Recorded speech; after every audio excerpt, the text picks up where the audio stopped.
नमस्कार प्रिय विद्यार्थियों, समर्पण संस्कृत क्लासेज में एक बार फिर से सभी का स्वागत है। आज की क्लास में हम हितोपदेश से संबंधित जितनी भी महत्वपूर्ण प्रश्नोत्तरी या इससे संबंधित जितने भी महत्वपूर्ण प्रश्न बनते हैं या प्रीवियस ईयर में आए हुए हैं, उन सब का हमें विश्लेषण करते हुए इनका व्याख्यात्मक हल देखेंगे। तो चलिए सब शुरू करते हैं। इससे पहले आपसे एक रिक्वेस्ट है कि चैनल को अवश्य सब्सक्राइब करें। इसके अलावा टेलीग्राम चैनल से भी जुड़ें, यह PDF आपको वहीं प्राप्त हो जाएगी। तो चलिए शुरू करते हैं। पहला प्रश्न क्या कह रहा है? हितोपदेशः इति प्रसिद्धस्य नीतिग्रंथस्य रचयिता कः अस्ति। इसके रचयिता कौन है? इसके रचयिता है पंडित नारायण। ठीक है। विष्णु शर्मा ने कौन सा ग्रंथ लिखा? पंचतंत्र। भट्टी और दंडी के बारे में बताना कौन कौन सा इन्होंने लिखा था।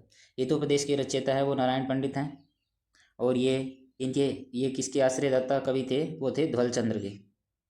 ठीक है। प्रश्न संख्या 2। नारायण पंडितः कस्य महाराजस्य आश्रय हितोपदेशस्य रचना कृतवान। किसके आश्रय में रहते हुए हितोपदेश की रचना की थी? किसके आश्रय में इन्होंने? आश्रयदाता कवि राजा पूछे तो वो रहेगा धवलचंद्र। और किसके पुत्रों को, किस राजा के मूर्ख पुत्रों को नीति का ज्ञान देने के लिए इसकी रचना की थी? तो वो थे राजा सुदर्शन। ठीक है, ये बात याद रखना। तो अगर इसमें यहाँ पूछा है किसके आश्रयदाता कवि थे, तो वो थे ध्वलचंद्र।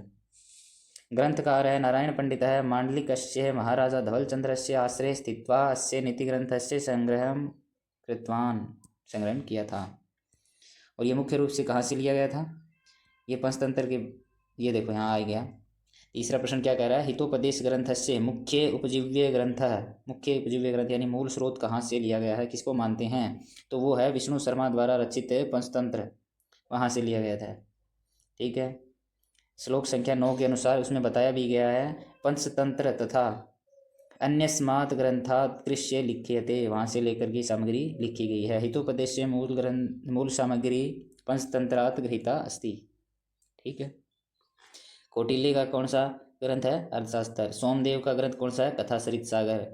कामंदकीय नीतिसार, ये एक नीति ग्रंथ है, कामंदकीय भी। ठीक है, जो इनका द्वारा लिखा गया है। प्रश्न संख्या 4। हितोपदेश कतिषु प्रधानेषु भागेषु विभक्त अस्ति। हितोपदेश है मुख्य रूप से कितने प्रधान भागों में बंटा हुआ है, कितने भागों में बंटा हुआ है? तो हमने बात की थी कि 4 भागों में बंटा हुआ था। इसका हमने क्रम भी देखा था। कुछ लोग इसमें प्रस्ताविका को जोड़ देते हैं तो इसके 5 भाग भी कर लेते हैं, लेकिन मुख्यतः ये 4 भागों में ही विभक्त है। ठीक है, तो वो 4 भाग, ऑप्शन बी सही है। 4 भाग मित्र लाभ, सुहृद भेद, विग्रह और संधि। ठीक है। पंचतंत्र कितने भागों में बंटा हुआ है? 5 भागों में। ठीक है। अगला प्रश्न क्या कह रहा है? हितोपदेशस्य रचनायाः मुख्यम उद्देश्यम किम अस्ति। हितोपदेश रचना का मुख्य उद्देश्य क्या है? किस कारण के, किसके लिए इसको लिखा गया था? तो इसका ऑप्शन बी राइट है। कथा माध्यमेन यानी कथा के माध्यम से बाल्यभ्य यानी बालकों को नीति व्यवहारिक जीवन, नीति और व्यवहारिक जीवन की, और संस्कृत उक्ति नाम शिक्षणम, और संस्कृत की महत्वपूर्ण उक्तियों का शिक्षण देने के लिए इसका रचना की थी। तो इसकी अगर व्याख्या देखें तो कथा चलेन बाला नाम नीतिस्तद इह कथ्यते। ये श्लोक की एक पंक्ति दी गई है यहाँ पे इसके लिए। भी कथा चलेन यानी कथा के माध्यम से, बाला नाम यानी बालकों को, नीतिस्तद इह कथ्यते, नीति की जो विद्या कही गई है या बात कही गई है, नीति का ज्ञान इनको कहा गया है। पशु पक्षिणाम मनोरंजक कथा भी यानी पशु पक्षियों की मनोरंजक कथाओं के माध्यम से, राजपुत्रे भी यानी राजा के पुत्र को, व्यवहारे नीतौ च निपुणता प्रदानम एव अस्य ग्रंथस्य, व्यवहार और नीति में निपुणता प्रदान करने के लिए अस्य ग्रंथस्य यानी इस ग्रंथ की प्रधानम उद्देश्यम, इसका प्रधान उद्देश्य था। ठीक है। अगला प्रश्न क्या कह रहा है? सिद्धि साध्यस्तामस्तु इति मंगलाचरण श्लोके कस्य देवस्य वंदना कृता अस्ति। सबसे पहले प्रश्न तो ये बनता है कि हितोपदेश का मंगलाचरण कौन सा है? तो हितोपदेश का मंगलाचरण ये है सिद्धि साध्यस्तामस्तु प्रसादातस्य दुर्जटे जहान्वी फेन लेखे यन मूर्धिन सिंह कला। अब इसमें पूछा जाए तो आपको मंगलाचरण कितने प्रकार के हो सकते हैं? मंगलाचरण 3 प्रकार के होते हैं, परंतु यहाँ कैसा है? 3 प्रकार कौन कौन से हैं? आशीर्वादात्मक, नमस्कारात्मक और वस्तु निर्देशात्मक। यहाँ हमने डिस्कस भी किया था, आशीर्वादात्मक मंगलाचरण है। ठीक है। और इसमें पूछा गया है प्रश्न ये कस्य देवस्य, किस देवता की वंदना की गई है, तो वो है धूर्जटिः नाम से भगवान शिव की। ठीक है। और इसमें एक प्रश्न और भी हमने डिस्कस किया था कि जो मंगलाचरण है यानी इसके अंदर कौन से छंद का प्रयोग किया गया है, तो वो है अनुष्टुप छंद का प्रयोग। ठीक है। आगे श्लोक संख्या 1 यानी पहला यानी मंगलाचरण। मध्य में शिवस्य मूर्धन्यः स्थितायाः शशिनः कलायाः, यानी शिव की मूर्धा पर जो स्थित शशिनः यानी चंद्रमा की जो कला है उसकी उपमा किसके साथ की गई है, तो वो किसके साथ की गई थी, जाह्नवी फेन लेखया एव, जाह्नवी की फेन लेखा के समान। ठीक है। जाह्नवी किसका पर्याय पद है, तो वो है गंगायाः, यानी गंगा का पर्याय पद है। अस्तु इति क्रियापदे कह धातु कश्च लकार अस्ति, इस जो अस्तु शब्द है इसके अंदर कौन सी धातु है और कौन सा लकार है, तो ये लोट लकार के अंदर प्रथम पुरुष का एक वचन बनता है और धातु है अस, अस का मतलब होना। ठीक है। अगला प्रश्न क्या कह रहा है, श्रुतः श्रुतः हितोपदेश केषु पाट्वं ददाति। सुनो हितोपदेश, यह हितोपदेश श्रुत यानी कहा गया है, केशु पाट्वम किसका चतुरता के लिए दिया गया है। ठीक है, कहा गया है, किसके लिए कहा गया था, किसके अंदर आपको चतुरता मिलेगी इसके द्वारा, तो वो ऑप्शन संख्या बी है, संस्कृत उक्तिषु या संस्कृत संभाषणेषु, यानी संस्कृत की उक्ति में, संस्कृत के संभाषण में आपको चतुरता मिलेगी। आप पाठव का मतलब था चतुरता, इसके लिए यह हितोपदेश श्रुत है यानी कहा गया या सुना गया है। हितोपदेश से श्रवणेन संस्कृत भाषणेषु चतुरता आगच्छति। इसके ये श्लोक भी दिया गया है जिसमें इसका वर्णन किया गया है, श्रुतो यानी सुना, हितोपदेश अयम यह हितोपदेश, पाठवम संस्कृत उक्तिषु संस्कृत की उक्ति के लिए इस हितोपदेश को सुनना चाहिए, संस्कृत उक्ति में चतुरता के लिए यह हितोपदेश पढ़ना चाहिए। वाचाम सर्वत्र, वाणी में सर्वत्र, वैचित्र्यम, इससे क्या हो जाएगा, वाचाम यानी वाणी में, सर्वत्र यानी सभी, वैचित्र्यम यानी विचित्रता मिलेगी, चमत्कार हो जाएगा वाणी के अंदर। नीति विद्याम ददाति च, और नीति की विद्या तो इससे मिलती ही है। ठीक है। अगला प्रश्न क्या कह रहा है, ये प्रश्न कह रहा है हितोपदेशो अयम अत्र का संधि अस्ति। हितोपदेशो अयम, ये जो शब्द है इसके अंदर कौन सी संधि है, तो अगर शब्द मूल शब्द देखें तो हितोपदेश है यानी विसर्ग के बाद क्या है, अयम, विसर्ग को उत्व हुआ है और ये पूर्व रूप संधि का भी प्रयोग हुआ है, यानी उत्व विसर्ग संधि और पूर्व रूप संधि का भी यहाँ प्रयोग हुआ है। विसर्गों को उत्व करने वाला सूत्र है वो है अतो रो रह पलुताद अपलुते, इससे तो उत्व हुआ है, उसके बाद पूर्व रूप संधि हुई है एंगी पर रूपम सूत्र से। ठीक है। अगला प्रश्न क्या कह रहा है, प्राज्ञ कथम विद्याम अर्थश्च चिंतयेत। प्राज्ञ यानी जो विद्वान है, कथम यानी किस प्रकार, विद्याम यानी विद्या, अर्थश्च और अर्थ यानी और धन के बारे में, चिंतयेत यानी सोचता है, कैसे सोचता है इनके बारे में, प्राज्ञ यानी विद्वान कैसे सोचता है। एक श्लोक आया था हमारे, अजर अमरवत प्राज्ञो विद्याम अर्थम च चिंतयेत है। अजर अमरवत यानी वह अजर है और अमर है, यानी वह बुढ़ापे से रहित है और अमर है, ऐसा सोच करके, चिंतित यानी सोच करके, प्राज्ञो यानी जो विद्वान है, विद्याम अर्थम चाहे विद्या और अर्थ का ग्रहण करता है। गृहीत इव केशेषु, केशों को गृहीत घेरित कर रखा है, मृत्युना यानी मृत्यु ने, धर्म आचरित इस प्रकार धर्म का आचरण करता है, ऐसा सोच करके धर्म का आचरण करता है। गृहीत शब्द है, इसके अंदर ग्रह धातु और कौन सा प्रत्यय हुआ है, इसमें तय प्रत्यय हुआ है, गृहीत है। ठीक है, तो इसका उत्तर रहेगा ऑप्शन बी, अजर अमरवत यानी आत्मानम अजरम अमरश्च मत्वा, ऐसा मान करके, मत्वा यानी मान करके, ऑप्शन बी सही है इसका। अगला प्रश्न क्या कह रहा है, ग्रहित इव केशेषु मृत्युना इत्यत्र कह अलंकार वर्तते। यहाँ अलंकार कौन सा है, ग्रहित इव केशेषु, इव, यहाँ पे इव जो शब्द है वो उत्प्रेक्षा अलंकार के लिए उत्प्रेक्षा का वाचक है। यहाँ पे मृत्युना केशेषु ग्रहित इव, मानो मृत्यु ने केशान घृतवती यानी केशों को ग्रहण कर रखा है, इति संभावना प्रकटनात्, यानी ऐसी संभावना प्रकट हुई है। अत्र संभावनात्मक उत्प्रेक्षा अस्ति, इसलिए यहाँ संभावनात्मक उत्प्रेक्षा अलंकार है। ठीक है, आगे क्या है, प्रश्न श्लोक संख्या 4 के अनुसार सर्वद्रव्येषु किम एव अनुत्तमम द्रव्यम अस्ति। ये अनुसार सर्वद्रव्येषु यानी सभी द्रव्यों से, किम एव यानी कौन सा है, अनुत्तमम यानी सर्वश्रेष्ठ, सबसे उत्तम द्रव्यम अस्ति, द्रव्य है यानी पदार्थ है, कौन सी चीज़ है जो सभी चीज़ों में से या सभी पदार्थों में सर्वश्रेष्ठ है, तो वो हमने किसकी बात कही थी, विद्या, विद्या है, ऑप्शन सी है। श्लोक क्या कह रहा है, सर्वद्रव्येषु विद्येव द्रव्यम आहुर अनुत्तमम आहार्यत्वाद अनर्घत्वात् अक्षयत्वात् सर्वदा। इसमें जो क्या है, विद्या को सभी द्रव्यों में सभी पदार्थों में सर्वश्रेष्ठ कहा गया है।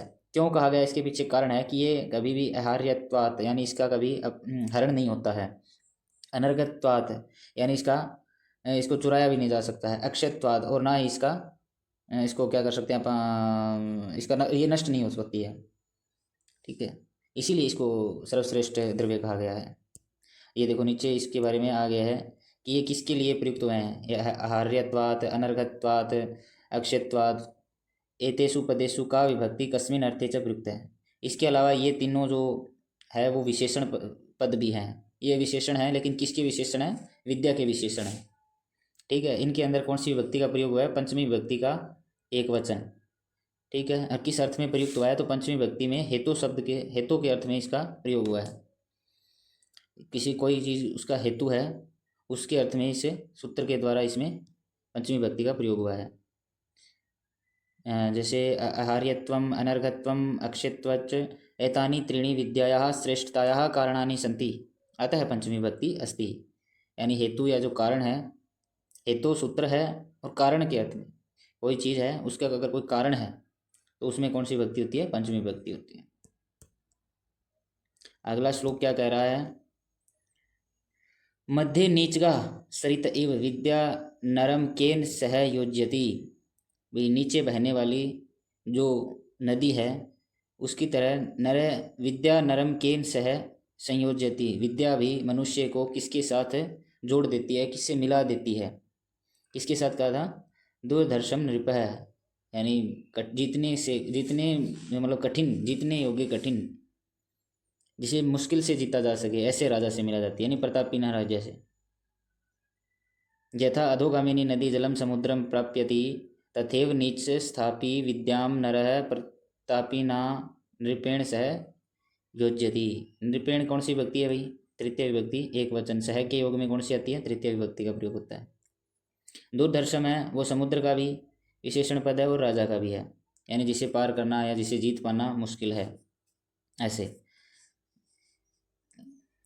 अगला श्लोक से क्या कह रहा है, मध्ये नीचगा इति पदस्य का व्यावृत्ति ही यानी श्लिष्ट अर्थ क्या है, इसकी श्लिष्ट यानी दो अर्थ निकलते हैं, बताया था ना, एक तो नदी के संदर्भ में और एक मनुष्य के संदर्भ में, तो इसका ऑप्शन ए सही रहेगा। यानी नद्या कृते निम्न मार्गगामिनी यानी नीचे की ओर बहने वाली, वो तो नदी के संदर्भ में होती है। विद्याया कृते नीच जन है, यानी विद्या के संदर्भ में अगर किसी व्यक्ति के संदर्भ में बात करें तो कोई जो निम्न व्यक्ति है, अगर उसको भी अगर कोई विद्या पा लेती है या अगर वो भी विद्या को प्राप्त कर लेता है तो भी वो किससे मिल सकता है, जिस प्रकार नदी समुद्र से मिल जाती है वैसे ही वह भी एक प्रतापी राजा से मिल सकता है, ठीक है। श्लोक संख्या 6 के अनुसार पात्रत्वात् किम प्राप्नोति, ये श्लोक याद रखना बहुत महत्वपूर्ण श्लोक है। विद्या ददाति विनयम विन्याद याति पात्रताम पात्रत्वात् धर्माप्नोति धनात् धर्मम ततः सुखम। तो पात्रता से हमें क्या प्राप्त होता है, पात्रता यानी हम अगर योग्य हो जाते हैं, पात्रता का मतलब योग्य होते हैं तो हमें क्या मिलता है, धन मिलता है, ठीक है। श्लोक संख्या 6 के मध्य किस अलंकार का प्रयोग हुआ है, श्लोक संख्या 6 कौन सा था, ये वाला, ये देखो, विद्या ददाति विनयम विन्यादयाति पात्रताम पात्रत्वात् धर्माप्नोति धनात् धर्मम ततः सुखम, धन से धर्म और धर्म से सुख। तो इसके अंदर कौन से अलंकार का प्रयोग हुआ है, कर्णमाला अलंकार का प्रयोग हुआ है।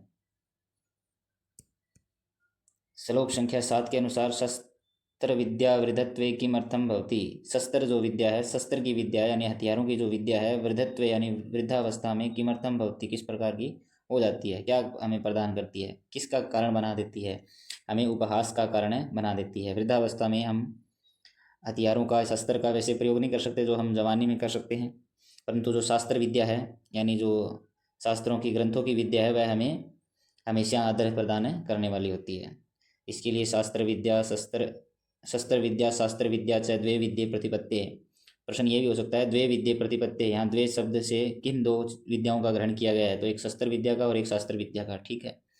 आद्या हास्याय वृद्धत्वे, आद्या यानी पहली, हास्याय वृद्धत्वे हंसी का पात्र बना देती है, वृद्धत्वे यानी वृद्धावस्था में। द्वितीय आद्रियते, आद्रियते सदा, सदा यानी हमेशा, द्वितीय यानी दूसरी, आद्रियते यानी आदर देती है, आदर प्रदान करती है। यहाँ यह भी पूछ सकता है इस श्लोक में आद्या शब्द, आद्या से किसका ग्रहण किया गया है, कौन सी विद्या का ग्रहण किया गया है, तो वो शस्त्र विद्या। ठीक है।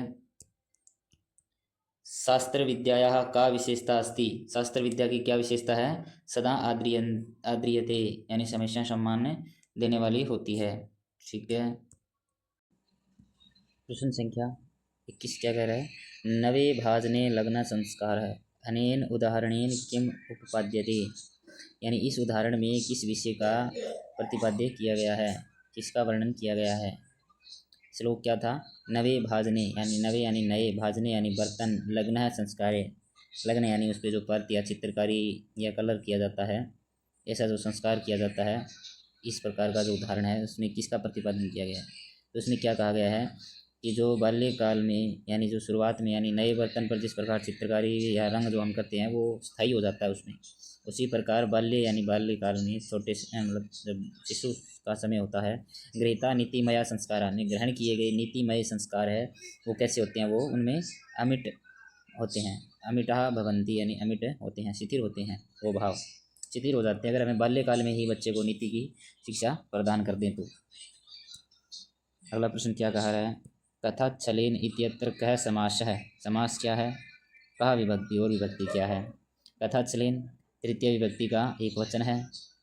समास की बात करें तो इसमें तत्पुरुष समास है, और कौन सा तत्पुरुष है, षष्ठी तत्पुरुष समास। ठीक है। कथायाः छलेन, कथा द्वारा चला गया, कथा के बहाने से कहा गया। ठीक है, ऐसा। अगले प्रश्न क्या कह रहा है, हितोपदेशस्य सामग्र्यः कुतः आकृष्य संग्रहीता, कहाँ से निकाल कर संग्रह की गई है हितोपदेश की सामग्री, इस ग्रंथ से, इसका मूल उपजीव्य क्या है, तो वो इन्होंने स्वयं पंडित नारायण पंडित जी ने बताया था। मित्रलाभ सुहृद भेदो विग्रह संधिरेव च, मित्रलाभ नाम से सुहृद भेद विग्रह और संधि, इन चार प्रकार के चार भागों में हितोपदेश को लिखा गया, और ये कहाँ से लिया गया है, पंचतंत्रात् तथा अन्यस्मात् ग्रंथः आकृष्य लिख्यते, पंचतंत्र तथा अन्य नीति पूर्वक जो ग्रंथ है उनसे निकाल करके ये लिखा गया है। इसका ऑप्शन बी सही है, पंचतंत्रात् तथा अन्यस्मात् नीति ग्रंथात्। ठीक है, इसकी सामग्री यहाँ से ली गई। सर्वस्य लोचनम किम उक्तम अस्ति, सर्वस्य लोचनम सभी की आँखें, सभी के लोचन, किम उक्तम किसे कहा गया, किसे कहा है, सभी का लोचन किसे कहा है, तो वो शास्त्र को कहा है।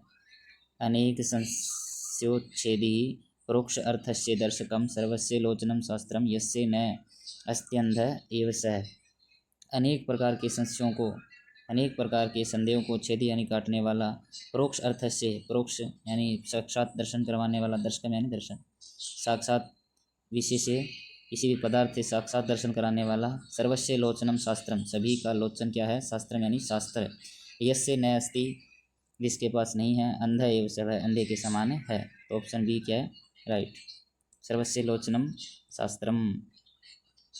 अगला प्रश्न में क्या क्या, यस्य समीपे शास्त्र रूपी लोचनम नास्ति, जिसके पास शास्त्र रूपी आँखें नहीं हैं, सह कीदृश कथ्यते, उसे किस प्रकार का कहा गया है, अभी पिछले श्लोक में पढ़ा था, अंध एव सह। ठीक है, अंध एव सह। अगले प्रश्न में क्या कहा है, केशाम चतुष्टयम पृथक पृथक, कौन से चतुष्टय पृथक पृथक अपि अनर्थाय भवति, अलग अलग भी, अलग अलग होकर भी अनर्थाय भवति अनर्थ के लिए है, अगर वो अलग अलग हैं, कौन सी चार वस्तुएं अलग अलग होते हुए भी अनर्थ का कारण हो सकती है, अगर उनमें से कोई भी एक अपने अंदर उपस्थित है, जो भी गुण या कुछ भी चतुष्टय बताए गए हैं, अगर उनमें से एक भी हमारे पास है तो वो अनर्थ का कारण हो सकते हैं, तो वो कौन से हैं, यौवनम धन संपत्ति प्रभुत्वम अविवेकता, यौवन धन संपत्ति प्रभुत्वम और अविवेकता, ये सब चारों में से कोई भी एक अगर आपके पास है तो आपका विनाश अनर्थ हो सकता है। एक एकम अप्य अनर्था, एक एक करके भी ये अनर्थ के लिए हैं। किमु यत्र चतुष्टयम, अगर किसी के पास चारों हैं तो फिर उनका अनर्थ निश्चित है। ठीक है, ऐसा श्लोक आया। एतेषां चतुर्णां विषये प्रत्येकम् अनर्थस्य कारणं यत्र चत्वार्यपि एकत्र स्युः तत्र किम वक्तव्यम। तब तो कहना ही क्या, मतलब निश्चित है। अगर इनमें से एक भी किसी के अंदर है तब भी अनर्थ हो सकता है, परंतु अगर चारों है तो अनर्थ निश्चित है। अनर्थाय इति यत्र का विभक्ति केन सूत्रेण च भवति, यहाँ पे कौन सी विभक्ति है और किस सूत्र से हुई है। तो अनर्थाय के अंदर चतुर्थी विभक्ति है, तादर्थ्य चतुर्थी वाच्य, और इस सूत्र से ये वार्तिक है, इससे चतुर्थी विभक्ति हुई है। चतुर्थी विभक्ति का एक वचन का प्रयोग हुआ है यहाँ पे, अनर्थाय। यो पुत्र न विद्वान है न च धार्मिक है तस्य तुलना केन सह कृता, जिसका पुत्र न विद्वान है न धार्मिक है उसकी तुलना किसके साथ की गई है, उसकी काणी आँख से की गई है। काणेन चक्षुषा किम वा चक्षु पीड़ेव केवलम, काणी आँख से क्या लाभ, चक्षु पीड़ेव केवलम, वह चक्षु तो वह आँख तो पीड़ा के लिए ही होती है केवल।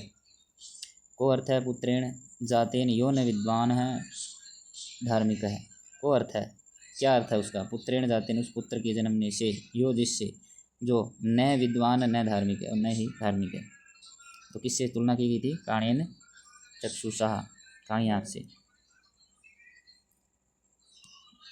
अजात मृत मूर्खाणाम पुत्रेषु के द्वौ वरम, कौन से दो श्रेष्ठ हैं, न तो अंतिम है, अंतिम तो नहीं है। ऐसा एक श्लोक आया है। पुत्रेषु यानी पुत्र, दो वरम दो पुत्र श्रेष्ठ हैं, अजात मृत मूर्खाणाम इनमें से दो पुत्र श्रेष्ठ हैं, न तो अंतिम है, अंतिम तो नहीं है। ठीक है, तो इसमें खालिस्तान भरना कह सकते हैं, या हम ये कह सकते हैं भी कौन से दो श्रेष्ठ हैं, तो वो कौन से हैं। आद्यऊ, आदऊ का मतलब होता है आगे वाले दो, प्रथम दो। पहले कौन सा करते हैं, अजात, और दूसरा मृत। इस लाइन की है, अजात यानी जिसका जन्म ही नहीं हुआ, मृत है यानी जो मर गया है, और मूर्खाणाम और मूर्ख। इन तीन प्रकार के पुत्रों में ये दो, पहले दो है, आदऊ दो है, वो तो श्रेष्ठ हैं, अंतिम तो बिल्कुल भी नहीं है। इसके लिए ये एक श्लोक आया था, आजात मृत मूर्खाणाम वरम आद्यऊ न च अंतिम है। पहले दो श्रेष्ठ है, अंतिम वाला नहीं है। सुकृत दुख करऊ आद्यऊ, अंतिम है तू पदे पदे पदे। सुकृत यानी दुख बढ़ाता है, आदऊ यानी आगे वाला केवल एक ही बार दुख देने वाला होता है। अंतिम है तू पदे पदे, अंतिम वाला है वो तो पद पर यानी पैर पैर पे पल पल पे दुख देने वाला होता है। यानी अंतिम कौन सा है, अंतिम कौन सा है, मूर्ख। मूर्ख पुत्र हमेशा ही दुख देने वाला होता है। अजात मृत मूर्खाणाम इत्यत्र कह समास्य का विभक्ति च, विभक्ति कौन सी है, मूर्खाणाम, षष्ठी विभक्ति का बहुवचन। समास की बात करें तो अजात मृत और मूर्खाणाम, इसमें कौन सा द्वंद्व समास है, कौन सा समास है, द्वंद्व है। और द्वंद्व के अंदर हम बात करें तो इसके तीन भाग होते हैं, उनमें से इतरेतर द्वंद्व समास का यहाँ प्रयोग हुआ है, विभक्ति षष्ठी। और षष्ठी विभक्ति करने वाला सूत्र कौन सा है, यतश्च निर्धारणम सूत्र। ठीक है, कह तनय, कौन सा पुत्र, सर्वथा न वरम, यानी कौन सा पुत्र हमेशा श्रेष्ठ नहीं है, कभी भी श्रेष्ठ नहीं होता है। कौन सा नहीं होता है, अविद्वान कभी भी श्रेष्ठ नहीं होता है। वरह गर्भस्रावो वरम अपि च नैव अभिगमनम, इस प्रकार का जो सूत्र है, वो श्लोक है, उसमें इसमें बताया गया है। यह विद्वान पुत्र यानी मूर्ख पुत्र कभी भी श्रेष्ठ नहीं हो सकता। संसारे कस्य जन्म सफलम मन्यते, संसार में किसका जन्म सफल माना जाता है, ऐसे पुत्र का जन्म श्रेष्ठ माना गया है जो वंश में वृद्धि करे, वंश की उन्नति करे। तो सहजातो येन जातेन याति वंश समुन्नते, सहजातो जिसके जन्मने से, येन यानी जिसके जातेन यानी जन्मने से, जो जन्मता है और जिसके जन्मने से वंश को उन्नति प्राप्त होती है, वही उसी का जन्म सफल है। परिवर्तिनी संसारे, इस परिवर्तनशील संसार में मृत को वा न जयन्ते, कौन मृत नहीं होता और कौन जीवित नहीं होता, कौन जन्म नहीं लेता है, यानी सभी ऐसा ही करते हैं, जन्मते और मृत्य हैं। तो ऑप्शन बी राइट है, ये न जातेन वंश समुन्नतम याति, इसके जन्मने से वंश को उन्नति प्राप्त होती है या वंश वृद्धि करता है। मतलब कैसी, हाँ, तो उसमें उसी पुत्र का जन्म क्या है, श्रेष्ठ है। परिवर्तिनी संसारे इत्यत्र कह विशेष्य विशेषण भाव अस्ति, परिवर्तिनी संसारे, संसार की विशेषता क्या है कि वो परिवर्तनशील है।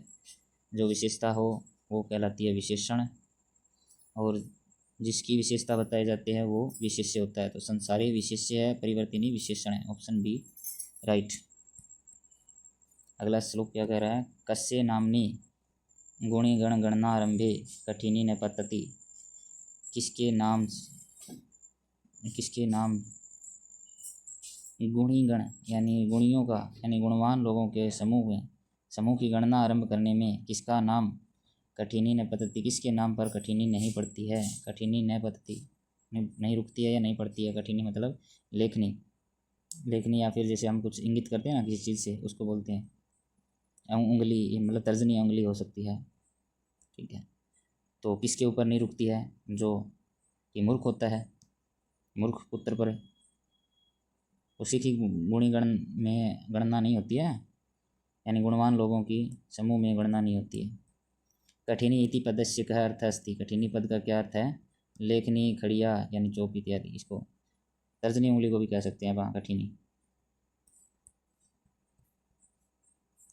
यस्य मन है, जिसका मन, दाने यानी दान में, तपस्य यानी तप में, शौर्य यानी शौर्य में यानी पराक्रम में, विद्याम यानी विद्या में, अर्थ लाभ यानी धन लाभ में, न प्रथितम यानी नहीं लगता है, सह मातु किम उच्यते, वह माता का किम यानी क्या उच्यते यानी कहलाता है। मातु षष्ठी व्यक्ति का एक वचन, दाने, तपसी, शौर्य, विद्याम, अर्थ लाभे सप्तमी व्यक्ति का एक वचन, सभी क्या कहलाता है? वह जिसका मन ना दान में लगता, ना तप में लगता, ना शौर्य में लगता, ना विद्या में लगता, ना अर्थ में लगता, तो वह माता के किसके समान है? माता के मल के समान है। मातृ उच्चार है, वह माता के उच्चार के समान है। अगला श्लोक क्या कह रहा है? मूर्ख सतानाम अपेक्षया कह वरम। सो मूर्ख पुत्रों की अपेक्षा कह वरम, कौन श्रेष्ठ है, कौन सही है, कौन अच्छा है? विशो मूर्ख पुत्र होने से क्या सही है? एक है गुणी पुत्र है, एक अपि गुणी पुत्र है, श्रेष्ठ है। सो मूर्खों से एक गुणी पुत्र ही श्रेष्ठ है। ठीक है, गुणी पुत्र से दृष्टांत है केन सहरत है। गुणी पुत्र का जो दृष्टांत है वो किसके साथ है दिया गया है? वह है एकेन चंद्रेण सह, एक चंद्रमा के साथ, यानी एक अकेला चंद्रमा पूरे आकाश का अंधकार हर लेता है, उसी प्रकार एक अकेला श्रेष्ठ पुत्र पूरे वंश का नाम रोशन कर सकता है। कीदृशेन पिता वश्य समृद्ध धार्मिक शुद्धि च पुत्र प्राप्यते। कीदृशेन पिता, किस प्रकार का पिता, वश्य यानी आज्ञाकारी, समृद्ध यानी समृद्धशाली, धार्मिक यानी धार्मिक, शुद्धि यानी बुद्धिमान पुत्र प्राप्त करता है। किस प्रकार का पिता यानी किस प्रकार पिता आज्ञाकारी, समृद्धशाली, धार्मिक और बुद्धिमान पुत्र को प्राप्त करता है। क्या किससे करता है वो? पुण्य तीर्थे कृतम येन तप है। जो पिता पुण्य तीर्थ पर तप करता है, पुण्य तीर्थ में तप करता है, वही इन सब गुणों वाला पुत्र प्राप्त करता है। ऑप्शन बी राइट है।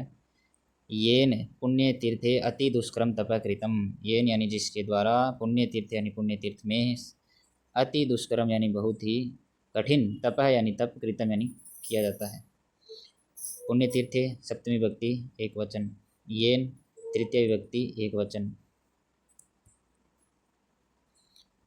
जीवलोकस्य कति सुखानि गणितानि सन्ति। जीवलोक में कितने सुख गणित हैं, कितने सुख बताए गए हैं, कितने परम सुखों का वर्णन हुआ है? तो कितने थे? षड जीवलोकस्य सुखानि, 6 सुखों का वर्णन किया था। उसमें वो 6 कौन से? अर्थगमो यानी अर्थ यानी धन, गमो आगमो यानी का आगमन, अर्थ का आगमन, नित्यम आरोग्यता हमेशा आरोगी यानी रोग से रहित, प्रिया च भार्या, भार्या कैसी हो यानी पत्नी कैसी हो, प्रिया यानी प्रिय हो, प्रियवादिनी और प्रिय बोलने वाली हो, वश्यस्य पुत्र यानी पुत्र कैसा हो, वश्य यानी आज्ञाकारी, अर्थ करी च विद्या, और उसके पास, किसके पास? अर्थ करी यानी धन अर्जन करने वाली, धन देने वाली विद्या हो, वही व्यक्ति क्या है? इन 6 परम सुखों से, जो यही 6 परम सुख बताए गए हैं, जिस व्यक्ति के पास ये हैं वही सुखी है। तो षड सुखानी का वर्णन किया गया है। भार्या इति पदस्य कानि द्वे विशेषणे, इसके दो विशेषण भार्या पद के प्रयुक्त हुए हैं। कौन से दो हैं वो? एक तो प्रिया और एक प्रियवादिनी, यानी रूपवान और प्रिय बोलने वाली। कुशला पूर्णा ढके इति उपमा कई सह संबद्धा अस्ति।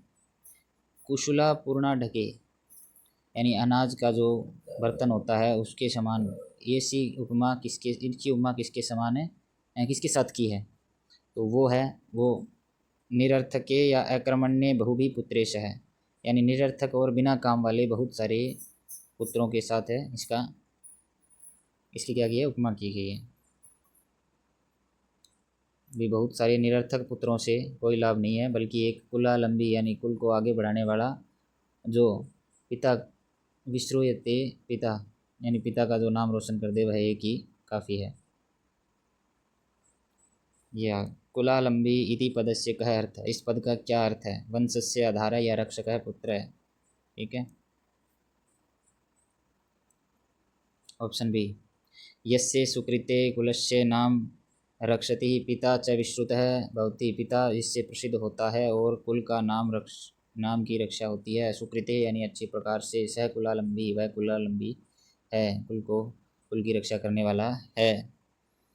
गृहस्थस्य के चत्वारः शत्रवः उक्ताः सन्ति, गृहस्थ के कौन कौन से 4 शत्रु उक्ताः सन्ति कहे गए हैं? कौन कौन से कहे गए थे?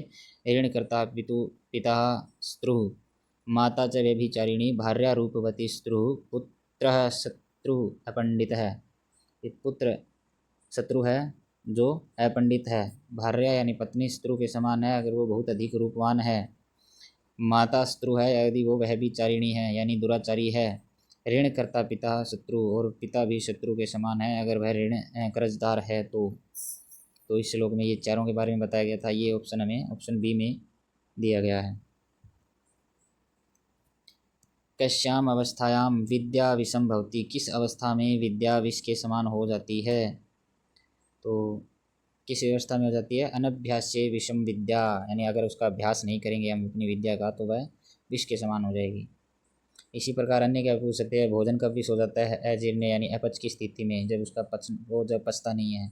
दरिद्र के लिए क्या चीज़ विष के समान होती है? सभा। वृद्ध के लिए क्या चीज़ विष के समान होती है? तृणी यानी नवयुवती।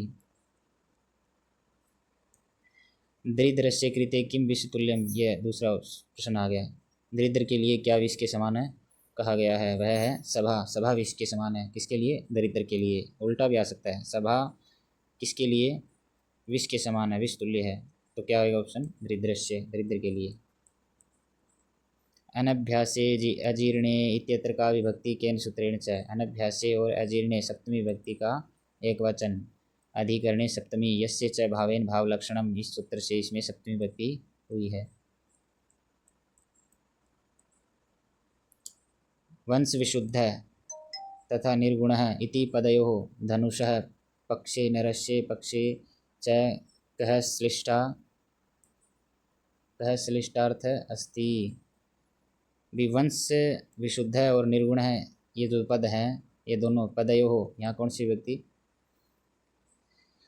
षष्ठी का द्विवचन। पक्षे नरस्य पक्षे च कः श्लिष्टार्थ अस्ति, धनुष के पक्ष में इसका क्या अर्थ है और नर के पक्ष में क्या अर्थ है? यानी श्लिष्ट है, चिपके हुए अर्थ हैं। तो धनुष के अर्थ में तो बात करें तो अच्छे बम्बू की बात की गई है, यानी बाँस की बात की गई है, और नर की बात करें तो वो अच्छे कुल की बात की गई है। तो ऑप्शन ए जो राइट है वो सही है। धनुष है पक्षे बांस या प्रत्यंचा, नरस्य पक्षे कुल है, यह मानवीय गुण है, इसका वर्णन किया गया है।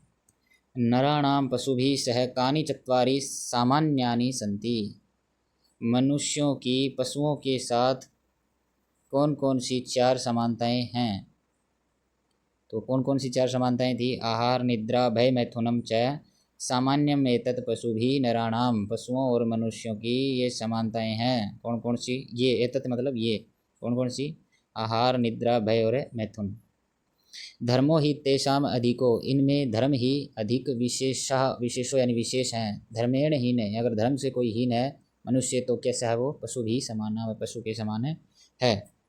तो 4 समानताएं क्या है? आहार, निद्रा, भय और मैथुन।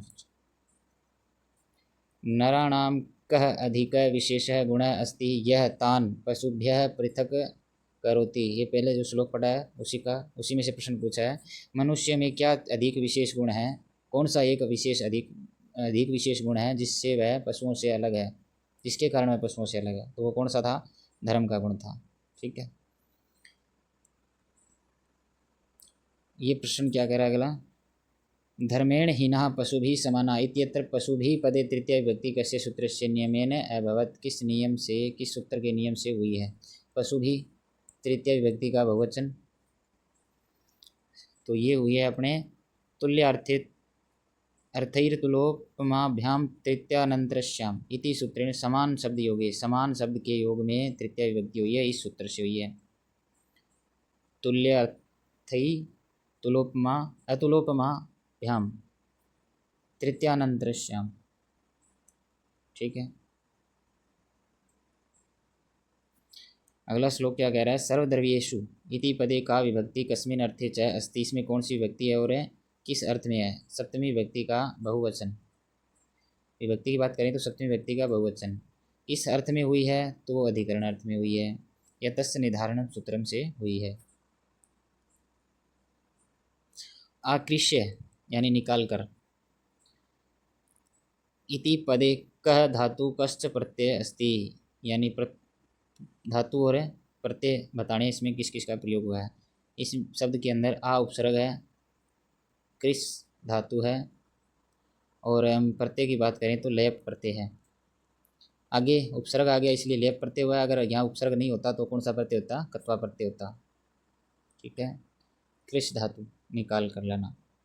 तो इसमें आ उपसर्ग पूर्वक कृष धातु और लेप है प्रत्यय का प्रयोग है, वह ऑप्शन बी राइट है।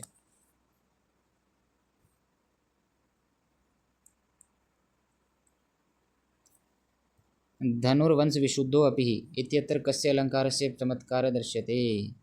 धनुर्वंश विशुद्धो अपि, यहाँ किस अलंकार का प्रयोग हुआ है? श्लेष अलंकार का प्रयोग हुआ है, क्योंकि वंश विशुद्ध शब्द है, इसके दो अर्थ निकल रहे हैं। एक तो मनुष्य के संदर्भ में निकल रहा है और एक धनुष के संदर्भ में लिख रखा है।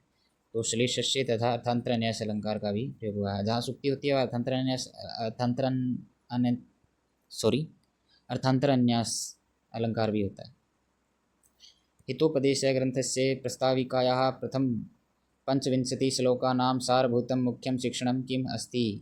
प्रथम इसमें जो हितोपदेश ग्रंथ की प्रस्ताविका है उसके प्रथम 25 श्लोकों का सारभूत मुख्य शिक्षण या मुख्य शिक्षा क्या है? तो वो है ऑप्शन बी, विद्या धर्म सदाचार सत्पुरुषस्य निर्माणस्य मानव जीवनस्य वास्तविकस्य सुखस्य आधारः अस्ति। विद्या धर्म सदाचार अच्छा पुत्र का निर्माण मानव जीवन का वास्तविक सुख का आधार है, ये चीज़ें होना।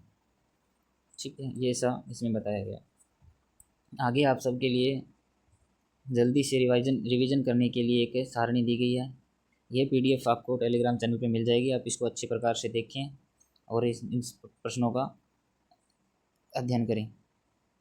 पहले श्लोक में मंगलाचरण है, शिव की वंदना की गई है। ठीक है, उपमा भी दी गई है, जहानवी फैन लेखेव और लोट लकार। इसके अलावा जो मंगलाचरण है वो किस प्रकार का है? तो वो आशीर्वादात्मक है। इसके अंदर अगर छंद की बात करें तो कौन सा छंद दिया गया है? तो अनुष्टुप छंद का प्रयोग किया गया है। किस भगवान की वंदना की गई है? तो शिव की वंदना की गई है। इस प्रकार आपने अच्छे प्रकार से देख लिया। श्लोक संख्या 2, इसमें हितोपदेश का अध्ययन का फल बताया गया। इसमें क्या मिलेगा अपने को? वाक्पटुता मिलेगी, यानी वाणी में हमारी चतुरता आ जाएगी। दूसरा, संस्कृत उक्ति अच्छे, आज हम जो संस्कृत उक्ति है उनमें अच्छे हो जाएंगे। और नीति ज्ञान, और नीति का ज्ञान तो होगा ही होगा। श्लोक संख्या 3, विद्या अर्थयो अजर अमरवत चिंतनम। विद्या और अर्थ का चिंतन कैसे करना है? अजर अमरवत। धर्म का आचरण कैसे करना है? जैसे मृत्यु ने हमारे केस पकड़ रखे हुए, जैसे ही हमने अधर्म किया मृत्यु हमें आ गई तुरंत। ठीक है, चौथे श्लोक में विद्याया श्रेष्ठम, विद्या का श्रेष्ठत्व बताया गया है।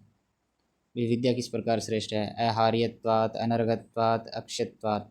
इन तीनों गुण के कारण विद्या क्या है? सभी धनों में, सभी पदार्थों में सर्वश्रेष्ठ पदार्थ है या सर्वश्रेष्ठ धन है। ये तीनों किसके विशेषण हैं?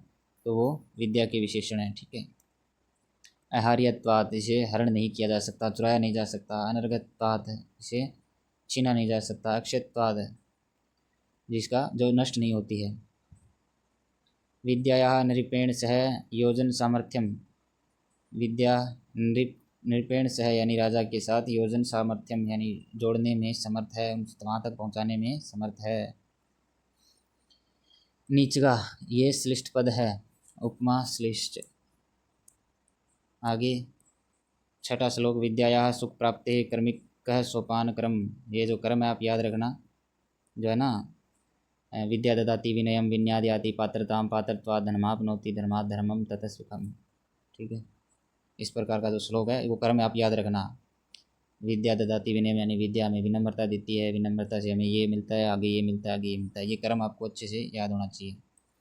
शस्त्र शास्त्र विद्योः तुलना, शस्त्र और शास्त्र की तुलना की गई है, जिसमें शस्त्र को थोड़ा सा कम महत्व मिला है और शास्त्र को अधिक महत्व मिला है। शास्त्र का ज्ञाता यानी ज्ञान का ज्ञाता है वो हमेशा ही आदर प्राप्त करता है, और शस्त्र का ज्ञाता या शस्त्र चलाने वाला वृद्धावस्था में क्या हो जाता है, हंसी का पात्र हो जाता है। यानी वृद्धावस्था में वो उस प्रकार प्रयोग नहीं कर सकता अपने।